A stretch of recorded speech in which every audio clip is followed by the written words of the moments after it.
Yeah, welcome to Unit 2, Process Concepts, which is a subtopic in Unit 2 of Process Management. So in this process management, we will have a quick brush up of process concepts, process scheduling, operations, IPC, multi-threading, process scheduling, and process scheduling algorithms as FCFS, SJF, priority, round robin, and evaluation, etc. So we were mentioning when there is a program, obviously we say it is a passive entity. And when there is a process, we are going to call it as an active entity. So the other names for a process can be job, nor it can be thread. So these are the other two names. So once an operating system is going to execute a program, then we are going to call it as a process or a job.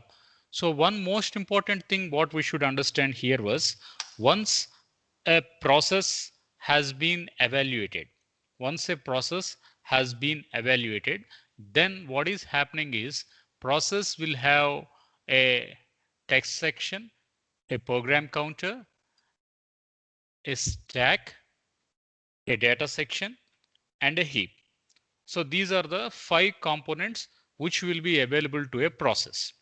So let us look into in detail what these 5 concepts will do. So once a program or once a process has been created, now it will be having a process ID. It will be having a process identifier.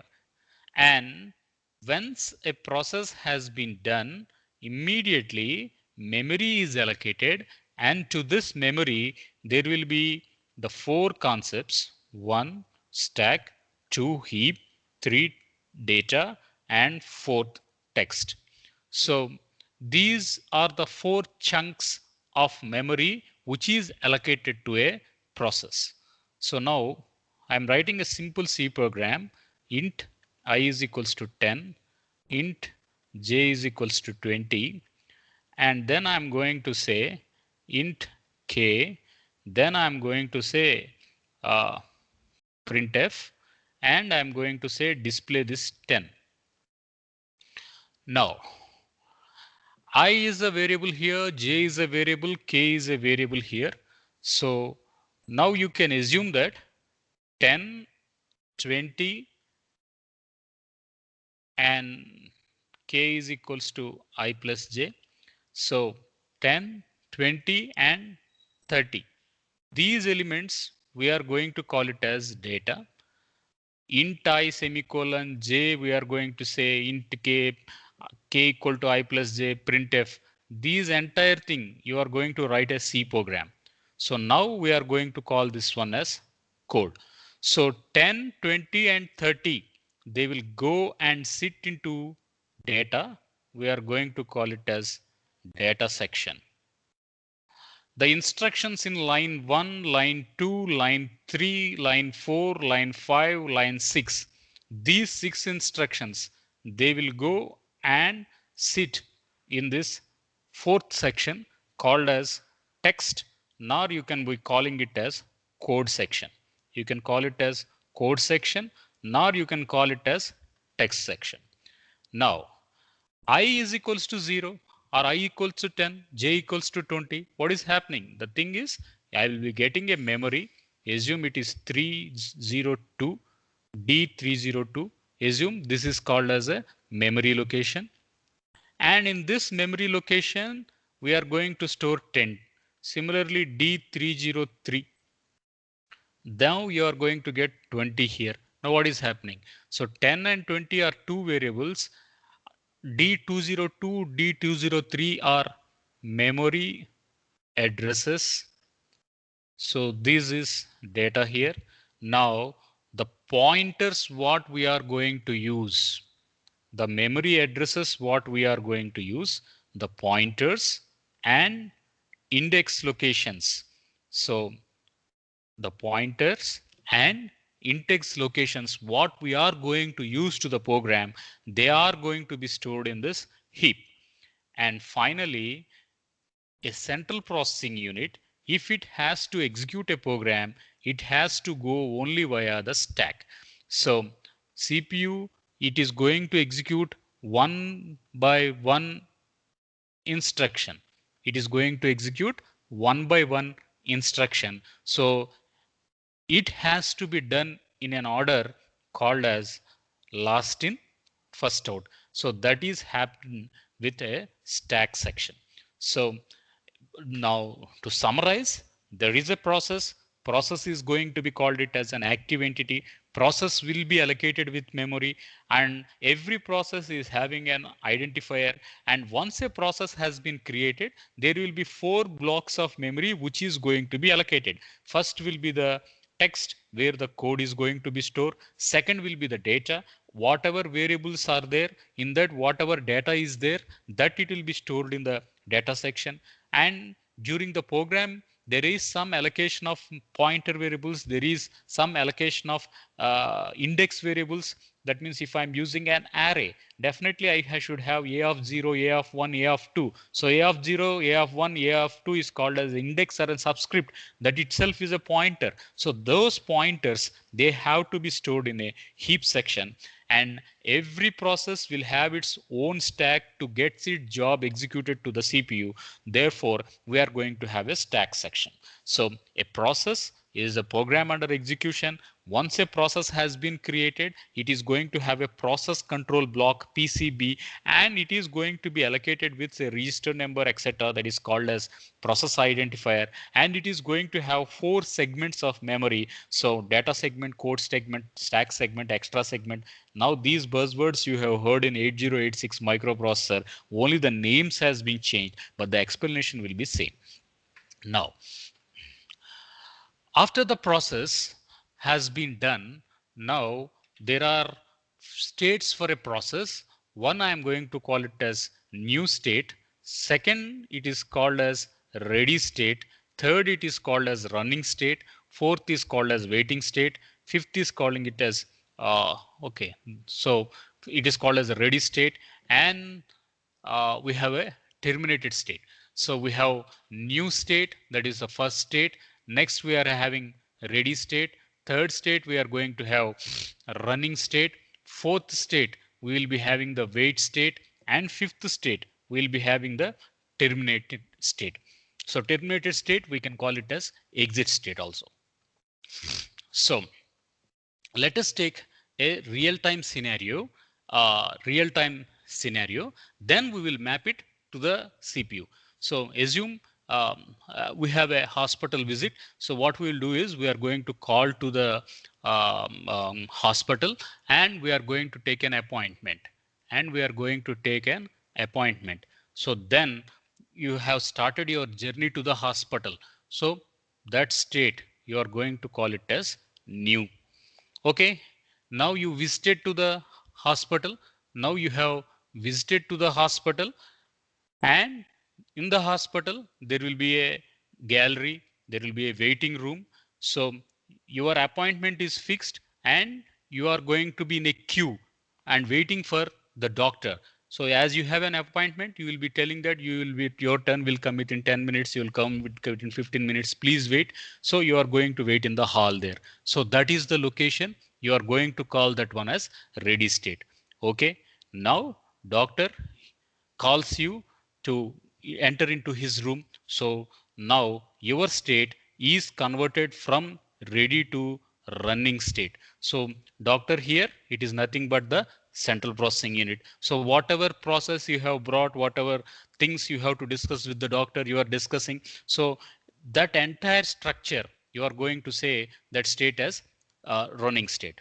Assume there is some fever. Now he want to know whether it is a viral fever or any other fever, malaria fever, etc. So what he will do is he will give some test. He will raise some test, go and get this test done. So now you are putting in a state called as waiting state. You don't go to home, right? You are now going to the test center. to get some test to verify whether the fever is viral or malaria, etc.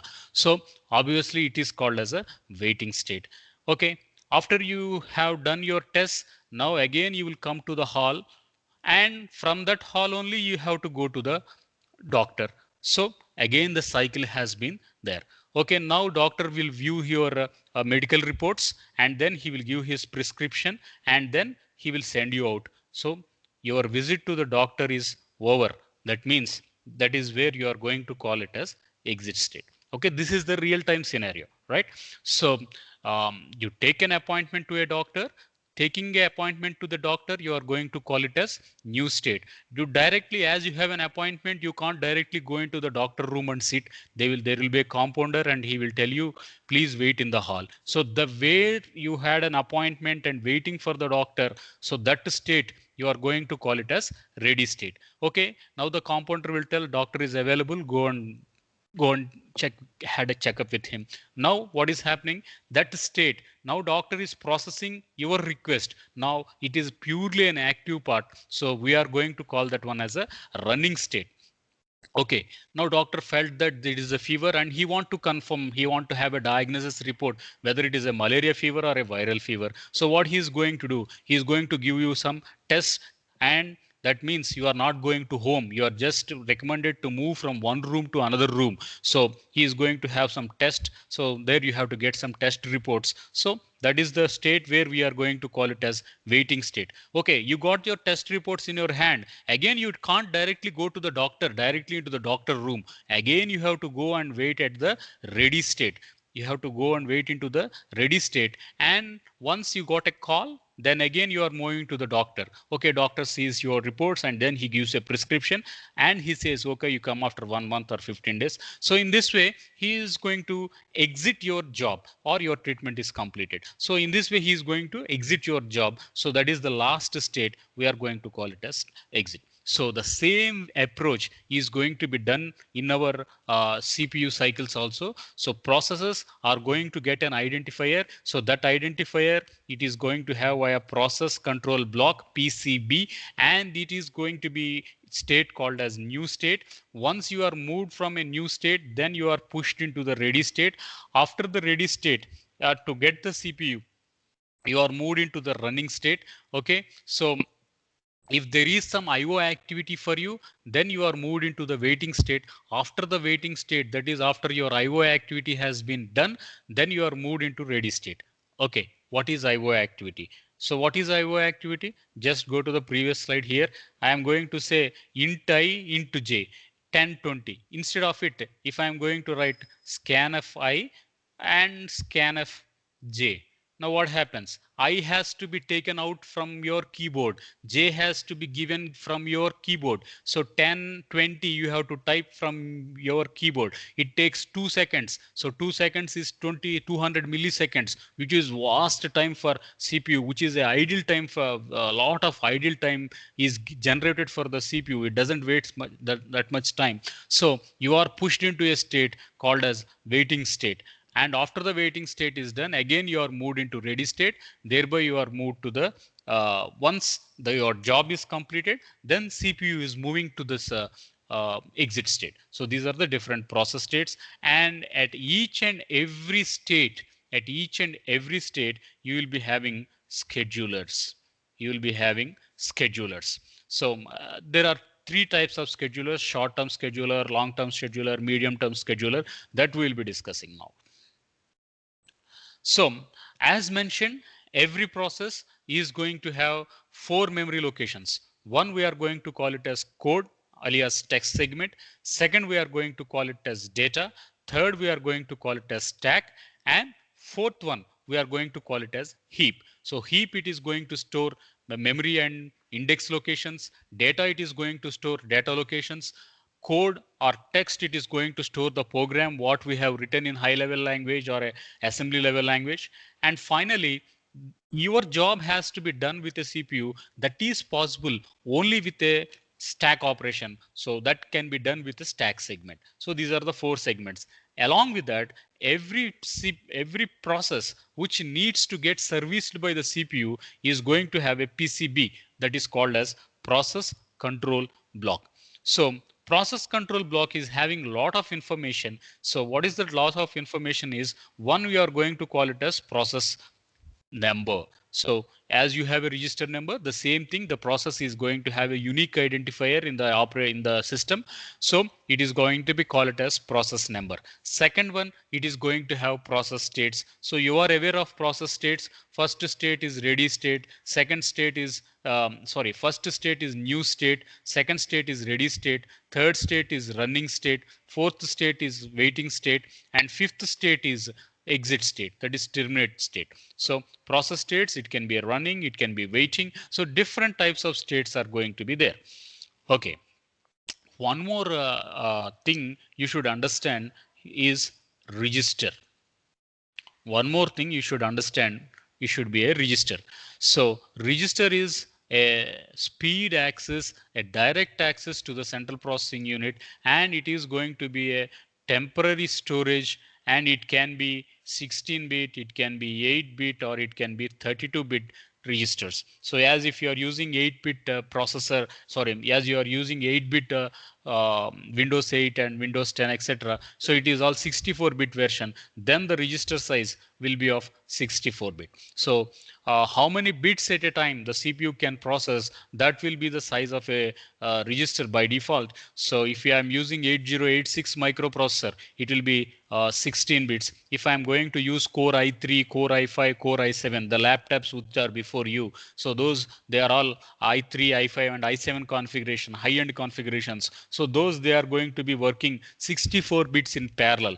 So a register, it is going to have a temporary storage of data if there is a power failure or anything, etc. So obviously the data thing in that, it will be lost. So that is where this registers are going to play a major role. So program counter is one type of register, and it is always showing the address of the next executable instruction. Address of the next executable instruction. Assume 301, 302, 303, 304. So I am having I equal to 10, j equals to 20, k is equals to 30, so x is equals to 5. So what is happening is, so if I am having an address of 301, it is pointing I. If I am having address of 302, it is pointing j.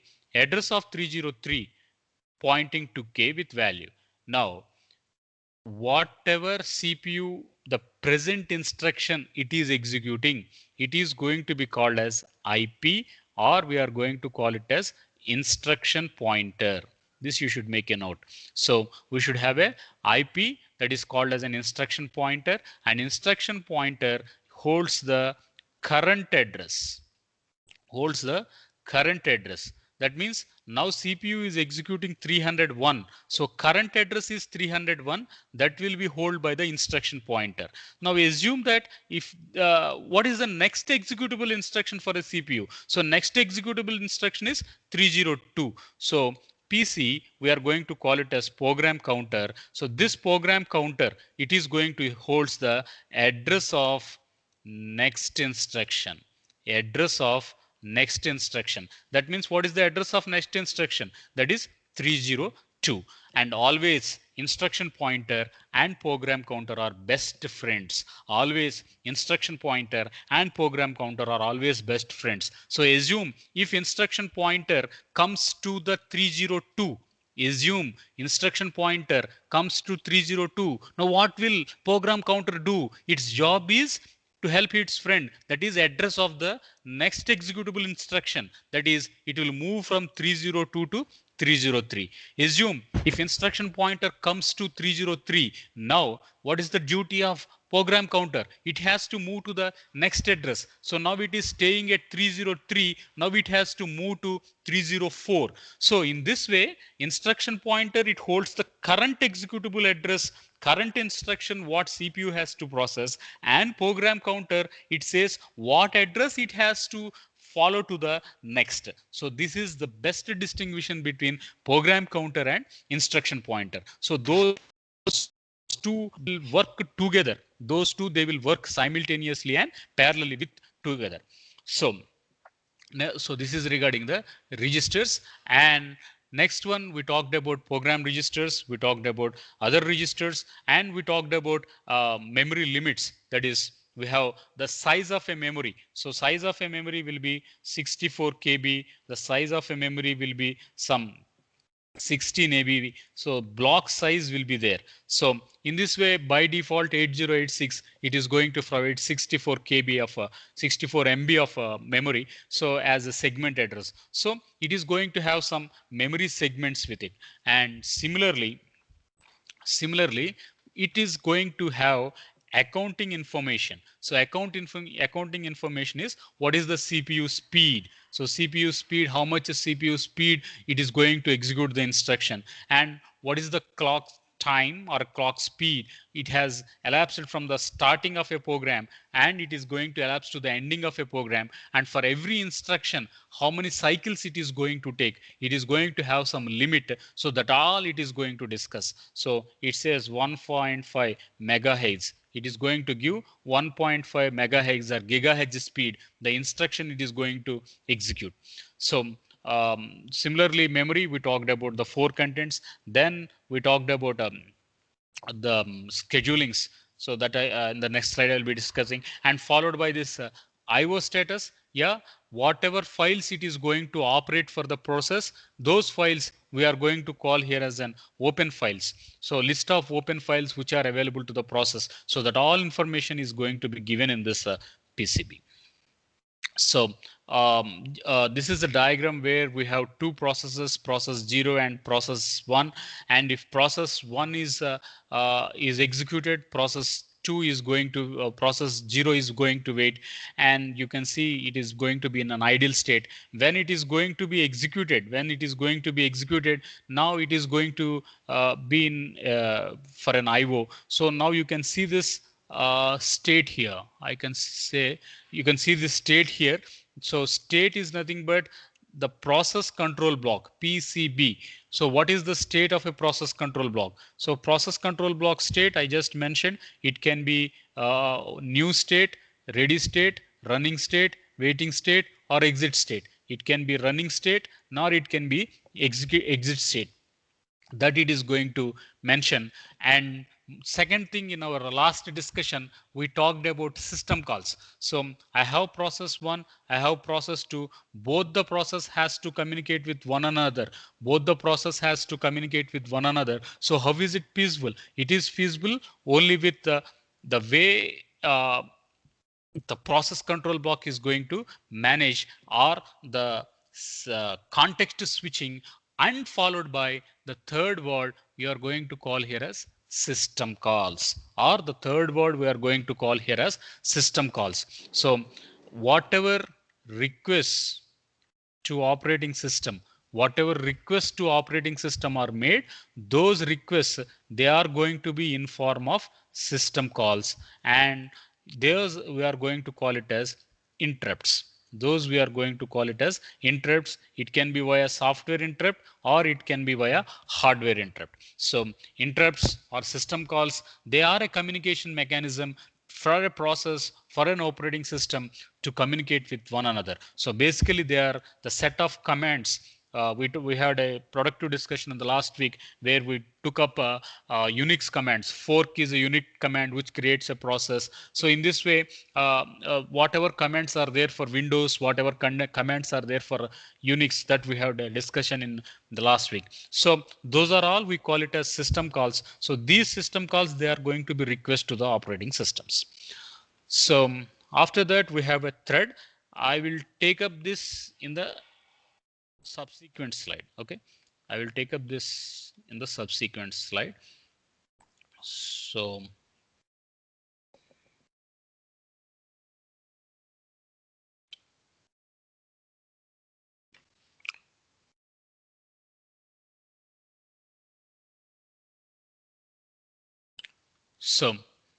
we have process schedulers. And in this process schedulers we have threads. So if it is a uniprocessor, obviously it is going to have a single thread.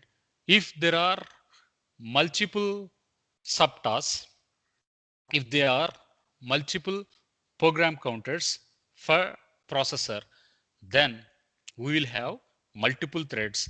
If there is multiple threads, if there is multiple threads, then we are going to call it as multi-threading. You have heard this term in Java, etc.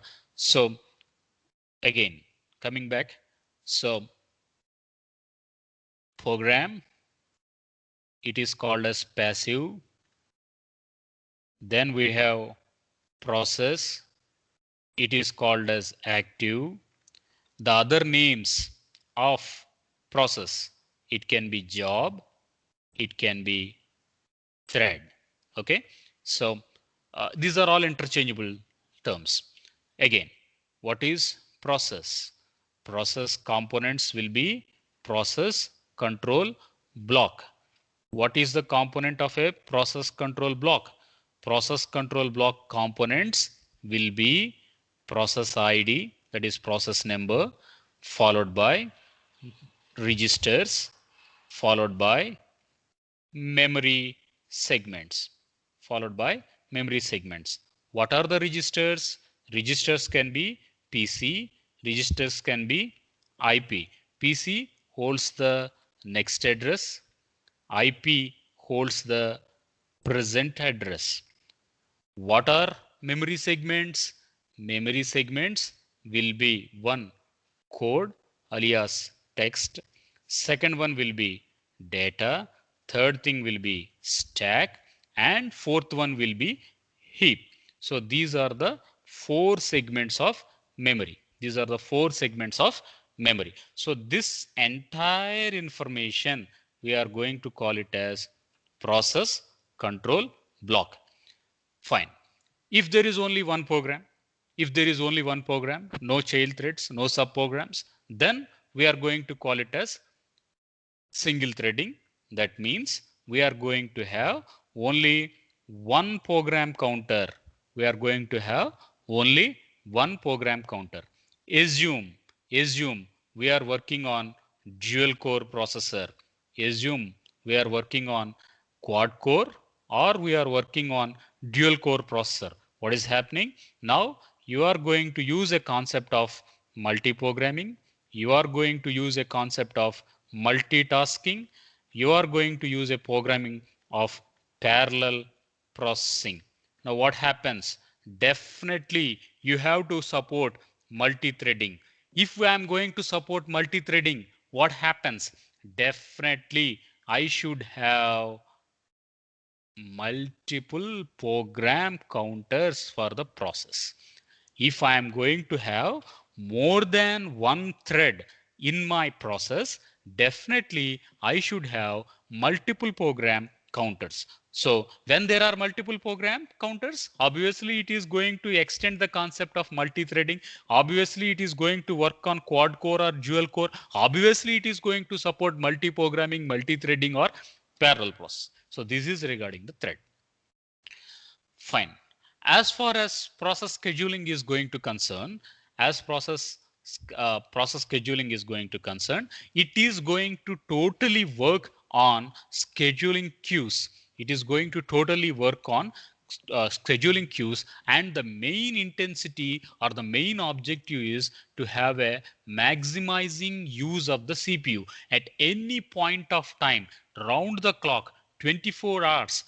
The CPU can be worked and CPU can be efficiently execute the user jobs. So we humans, we can work around 10 or 20 or 10 to 15 or 16 hours a day and take a rest of 8 hours. But the CPU, all the 24 hours, it is going to work. So that is the robustness of a system. So where with minimum error, it can execute to the optimal time. That is maximum we are going to utilize the CPU. See the Gmail. So 24 hours at any moment of time, crores, trillions of people are having Gmail account, that none of a time Gmail server will be down. So round the clock Gmail will be actively working. That means they are going to use the Gmail server, that is the Gmail CPU. They are maximum utilizing the things. and it is going to switch processes. Okay, you have a Gmail, I have a Gmail, another girl has a Gmail, but still there is only one server, and this server is accommodating lot of threads, a lot of threads parallelly concurrently, and it is able to switch between one Gmail account to another Gmail account, or one CPU to another CPU, and it is going to use another concepts like parallel processing, multi-threading, or time sharing, etc. So now the process scheduling is that I have process 1, I have process 2, and I have process 3. In these 3, which one I have to select? Which one I have to select? So I have process 1, I have process 2, and I have process 3. Assume we visited to a doctor, and the compounder, if he will look who is the person waiting for the long time. So that person, he is going to get the appointment, that is to the doctor. That means he is going to use a principle called as queue, first in, first out.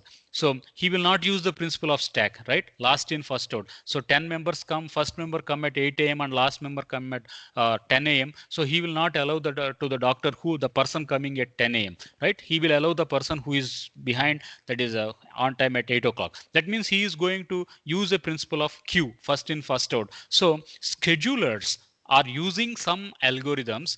There are 3 jobs, 1, job 2, and job 3. In this job, which job they have to select? So where are these queues maintained? That is again an issue. So the first one is new state, second one is ready state, third state is running state, fourth state is exit state, and here I am going to have a waiting state. So now I have a new state, and at that new state I am maintaining a queue. I am maintaining a queue. So this queue I am going to have a job queue. Second, at the ready state, again I am maintaining one more queue, and this queue I am going to maintain it as a ready queue. Again I am going to have a waiting state. So this waiting state is maintained at the wait process. So this queue I am going to call it as device queue, right? So process management has process states: new, ready, running, exit. So the queue which is maintained at the new state, we call it as job queue. The queue which is maintained at a ready state, we call it as ready queue. The queue which is maintained at the waiting state, we are going to call it as a device queue. So uh, so here you can see this ready queue. From the ready queue, the job can be moved to the CPU, and once it is processed, it moves into the exit state. It moves into the exit state. So you are going to have a ready state. We are going to have a ready state. And this one we are going to have a waiting state. This one we are going to call it as waiting state. So why waiting comes? Because I need to get input from my IO devices. I need to get serviced from a memory. I need some memory location. Nor I am waiting for some system calls to happen, nor some socket programming to come from a web. So in this way, I'm waiting for some other devices which needs for my program to get executed. So that means I have to put in a state, and that state I'm going to call it as wait state or an IO state. So it can be time expired, it can be a subchild creation, so or it can be wait for some other interrupt to burn. So those are all going to be in this aspect. Now you can see schedulers here. You can see schedulers here. So the first type of scheduler we are going to call here as short-term scheduler. Short-term scheduler, and it is going to burn milliseconds only. It is going to burn only milliseconds. But there is some long-term scheduler which it is going to burn time in seconds, nor it is going to be in milliseconds. So now I have new state. I started from my home, and now I visited to the hospital. So new state to the ready state.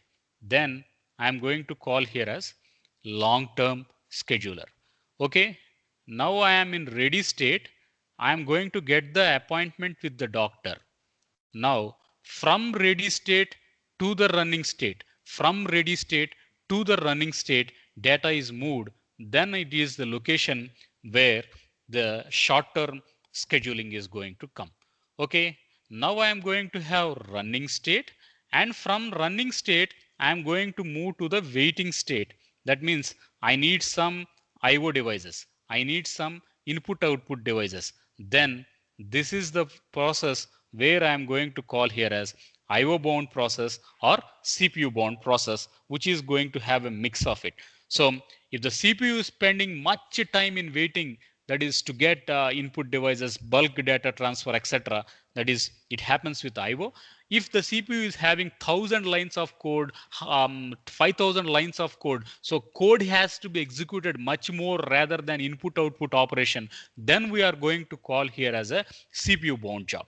So schedulers, there are of three types: short-term scheduler, long-term scheduler, and medium-term scheduler. Medium-term, it is a mix of both short-term and long-term. So I have a ready state and I have a running state. So the move the process from ready state to running state, you are going to call here as a short-term scheduler, and it is going to consume only milliseconds. And I have second state, which is called as a long-term scheduler. So long-term scheduler, we are going to call it as job scheduler, and it is working between new state and ready state. So obviously it is going to work with seconds and milliseconds, and thereby I'm going to have a process which is needed some CPU bound jobs and IO bound jobs, that is regarding the wait state. So if it is consuming, executing lot of bulk of code at a time, lot of lines of code is there, LOC, line of code. So 1,000 lines of program you have written. If it is such a case, then CPU has to execute more code, then CPU bound job. Okay, I need some 100 GB of data to be loaded, or 100 GB of data to be transferred from one location to another location. That means I am moving much of a time from IO to from input to output. At that case, CPU job is less, only input output job is more. So at that case, we are going to call here as an IO bound process. So as far as medium term is going to take place, it works with swapping, and it is going to work with swapping operation. Here you can see swapping, that it takes swapping and it is going to move a swap out. So where it is swapping and where it is swapping. So I just recollect the process state diagram again. So I have new state, it moves to ready state, it moves to running state. So running state, CPU will be there. Running state, CPU will be there. So you started from home, you are waiting in the gallery for the doctor. Now doctor is seeing you, you are going to call it as running state. Now doctor has given you some medical reports, you want to verify some tests, diagnosis tests. At that time, you are going to call it as waiting state. So, okay, you are moved into waiting state. Now again, you can't directly go to the doctor.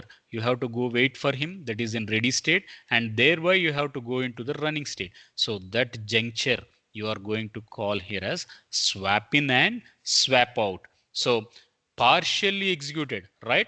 Doctor, he has not sent you out. Okay, you have, so you visited a doctor, he gave a prescription, then he is going to say you will be fine within 10 days, you use these medicines, no need of tests. That means process is done, ready, running, exit. So it is out, it is out. So there is no other contradiction. So it is complete execution. But as far as waiting state is concerned, so he has some suspicious that some fever may be there. So obviously he is going to move into waiting state and then to the ready state. So then it is going to say, then it is going to have this medium term scheduling, and in medium term scheduling lot of swapping operation is done. That is where swap in and swap out is going to come into picture. So context switching, we had enough discussion. I have two processes, and switching between one process to another process, we were calling it as context switching. So the state where the process has been done, that state is going to be saved. So that we are going to call it as saving of a state. So that is all for today. So I had a quick recap of what has been done. So from tomorrow onwards, we will look into this next topics.